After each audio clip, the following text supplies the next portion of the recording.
Weekend ஆயிடுச்சு. Next வீக்கான கேப்டனை தேர்ந்தெடுக்கக்கூடிய ப்ராசஸில் பிக் பாஸ் டீம் வந்து இறங்கிட்டாங்க. ஸோ அதன் அடிப்படையில் இன்றைக்கி இந்த வாரம் முழுக்கவே யார் வந்து சூப்பராக பர்ஃபார்மன்ஸ் பண்ணாங்க, யார் வந்து ரொம்ப ஒர்ஸ்ட்டாக பர்ஃபார்மன்ஸ் பண்ணாங்க, ஸோ அவங்கள வந்து சொல்லுங்கள் அப்படின்னோடனே ஒர்ஸ்ட்டு வந்து எல்லாரும் வந்து ஓட்டு போட்டு தூக்கிட்டாங்க. யார் யார் அப்படின்னா அரோரா சின்க்ளைனர், அதுக்கப்புறம் ஆதிரி, இவங்க 2 பேரும் வந்து ஒர்ஸ்ட்டு வந்து செலக்ட் பண்ணப்பட்டாங்க. ஸோ அவங்களுக்கு வந்து ஜெயில் வந்து கொடுக்கப்பட்டது. ஸோ இப்படி இருக்கும்போது பெஸ்ட்டாக பர்ஃபார்ம் பண்ண 2 பேரை வந்து சொல்லுங்கள் அப்படின்னோடனே முக்கால்வாசி ஜனம் வந்து என்ன பண்ணிச்சு அப்படின்னா எல்லாருமே வந்து கனியை வந்து சொல்லிட்டாங்க. அதுக்கப்புறம் வந்து ஒரு சிலர் வந்து என்ன பண்ணாங்க அப்படின்னா வந்து தங்களுடைய அந்த ஆப்ஷன்ஸ் வந்து மாற்றிட்டு, ஸோ அந்த இடத்துல வந்து நம்ம சபரி, அதுக்கப்புறமா நம்ம விகாஸ் விக்ரம், ஸோ இவங்க 2 பேரும் வந்து செலக்ட் பண்ணாங்க. ஸோ இவங்க 2 பேருக்கும் வந்து ஈக்குவலான ஓட்டிங்ஸ் வந்து வந்ததுனால 2 பேர்த்தில் ஒருத்தங்க தான் வந்து ஓகே ஆகணும். அது 2 பேரும் நீங்களே வந்து அனுசரிச்சுலாம் வந்து பேசிக்கூடாது. அதை வந்து இங்கே இருக்கிறவங்க தான் வந்து செலக்ட் பண்ணணும் அப்படின்னு சொன்னோன்னே எல்லாரும் சேர்ந்து வந்து என்ன பண்ணிட்டாங்க அப்படின்னா சபரி அவர்களுக்கு வந்து தன்னுடைய ஓட்டுகள் வந்து சொன்னதுனால அடுத்த வாரம் கேப்டன்சி பதவிக்கான போட்டியில் வந்து யார் யார் வந்து பங்கு பெற போகிறாங்க அப்படின்னு பார்த்தோம் அப்படின்னா ஒன்று கனி அக்கா, இன்னொன்று நம்ம சபரி. ஸோ என்னடா இது, ஏதோ ஒரு ஃபேவரான கேம், ஒரு பக்கமே வந்து கேம் வந்து போகிற மாதிரி தான் வந்து எனக்கு தோணுது. ஆமாம், நிஜமாலுமே பார்த்தீங்கன்னா வந்து சபரி, கனி, ஸோ இவங்க 2 பேரில் யார் வந்தாலுமே ஒரே மாதிரி தான் வந்து இருக்கும். 2 பேருடைய அந்த ஆக்டிடியூடு, 2 பேரும் வந்து இந்த டீமாக இருக்கிறது. ஸோ இவங்களுக்கும் சுற்றி ஒரு 5 பேர் அன்பு கேங் மாதிரி ஒரு 5 பேர் பார்த்தீங்கன்னா இவங்களை சுற்றியே வந்திருக்காங்க. எஃப்ஜே, அதுக்கப்புறமா அந்த கெமி, அதுக்கப்புறம் இந்த கனியக்கா, அதுக்கப்புறம் பார்த்தீங்கன்னா வந்து இந்த இவன் பிரவீன் ராஜ் அப்படின்னு சொல்லிட்டு இவனுங்க எல்லாம் சேர்ந்துக்குன்னு பார்த்தீங்கன்னா வந்து ஒரு 5 பேர் நாங்கள் தான் அப்படின்னு சொல்லிட்டு எப்பயுமே சுற்றி இருக்கக்கூடிய ஆளுங்க.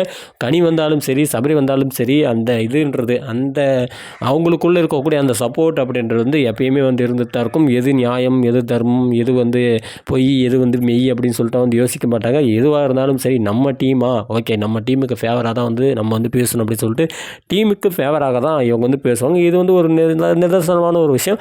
ஆனால் எனக்கு ஒரே ஒரு ஆச்சரியம் என்ன அப்படின்னா இந்த கனிக்கு வந்து எப்படி வந்து 9 பேர் வந்து ஓட்டு போட்டாங்க. கனி வந்து சூப்பராக வந்து இந்த வீக் முழுக்கவே வந்து இருந்தாங்க அப்படின்னு சொல்கிறாங்கன்னு சொல்லி எனக்கு வந்து சத்தியமாக வந்து புரியவே இல்லை.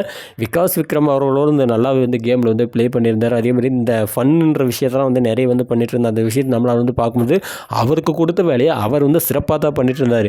அப்படி இருக்கும்போது அவரை வந்து விட்டுப்பட்டு இந்த கனியக்காவுக்கு வந்து ஏன் பண்ணாங்கன்னு தெரியல. ஏன் அப்படின்னா அந்த பக்கம் பிக் பாஸ் வீட்டிலேருந்து நிறைய கோட்டம் இருக்குது. அந்த கோட்டங்களில் பார்த்தீங்கன்னா வந்து நிறைய வந்து சப்போர்ட் வந்து அவங்களுக்கு வந்து வருது. அதுதான் வந்து ஒரு உண்மையான விஷயமும் கூட.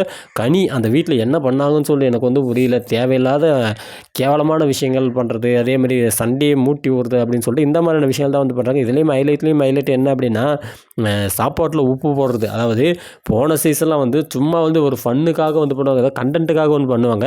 ஆனால் இந்த சீசனில் இவங்க வேணுமணிக்கே வந்து 2 டைம் இந்த உப்பு போடுறது வந்து பண்ணியிருக்காங்க. கனியை மேலே வந்து ஒரு ரெஸ்பான்ஸ் இருந்தது, ஒரு மரியாதை இருந்தது, ஒரு ரெஸ்பான்சிபிலிட்டி வந்து இருந்தது. இவங்க வந்தாங்க அப்படின்னா கண்டிப்பாக வந்து நல்லா தான் இருப்பாங்க. ஸோ இவங்களுடைய கேரக்டர் வந்து சூப்பரான ஒரு கேரக்டர் அப்படின்னு சொல்லிட்டு நானே கூட நினச்சேன். ஆனால் இவங்க பேசுனாவே என்னன்னு தெரியல, எனக்கு வந்து அங்கமெல்லாம் வந்து எரியுது, கவகவன்னு எரியுது. அந்தளவுக்கு பார்த்தீங்கன்னா இவங்களுடைய அந்த பேச்சு, இவங்க வந்து அந்த ஒரு சாரராக வந்து பேசுறது, என்னை தனக்கு தான் வந்து தெரியும் அப்படின்ற மாதிரி கொஞ்சம் வந்து நக்கல் தோணியில் வந்து பேசுறது. யாராவது ஒருத்தவங்க வந்து பேசுகிறாங்க அப்படின்னா அவங்க கிட்ட வந்து முகம் கொடுத்து சரியாக பேசலை. அவங்க டீமில் இருக்கிற ஆளுங்களாக இருந்தாலும் ஓகே அப்படின்றத, மற்றவங்களாக இருந்தால் பார்த்தீங்கன்னா எரிஞ்சு விடுறது. அதுலேயே அவங்க டீமில் இருக்கக்கூடிய ஆட்களே வந்து மண்டை கலவை பண்ணுவாங்க. இந்த மாதிரி இந்த சலவை பண்ணுறது அப்படின்ற விஷயத்தை பார்த்தீங்கன்னா அவங்க டீம் ஆட்களே வந்து பண்ணுவாங்க. இந்த மாதிரி விஷயங்கள் வந்து பார்க்கும்போது நம்மளுக்கு வந்து சரியான கோவம் வரும். உங்கள் கேமு, உங்கள் இண்டிவிஜுவல் கேம்னா அதை நீங்கள் மட்டும்தான் ப்ளே பண்ணணும். மாயா மாதிரி எனக்கு வந்து பார்க்கும்போது எப்படி வந்து தோணுது அப்படின்னா கனி பார்த்தீங்கன்னா வந்து இன்னொரு மாயாவாக தான் என்னுடைய கண்ணுக்கு வந்து தெரியுறாங்க. உங்களோட கண்ணுக்கு வந்து என்ன தோணுது, எப்படி வந்து தெரியுறாங்க அப்படின்றத மறக்காமல் கமெண்ட் பண்ணுங்கள். அதே மாதிரி இவங்க கனி அவர்கள் வந்து நெக்ஸ்ட் வீக் வந்து கேப்டன் ஆகிறாங்க அப்படின்னா என்னை கேட்டால் வந்து கனி வந்து கண்டிப்பாக கேப்டன் ஆகணும். அவங்க கேப்டன் ஆனால் மட்டும்தான் அந்த இடத்துல அவங்களுடைய அந்த ரியல் ஃபேஸ்ன்றது வந்து வெளியே வரும்.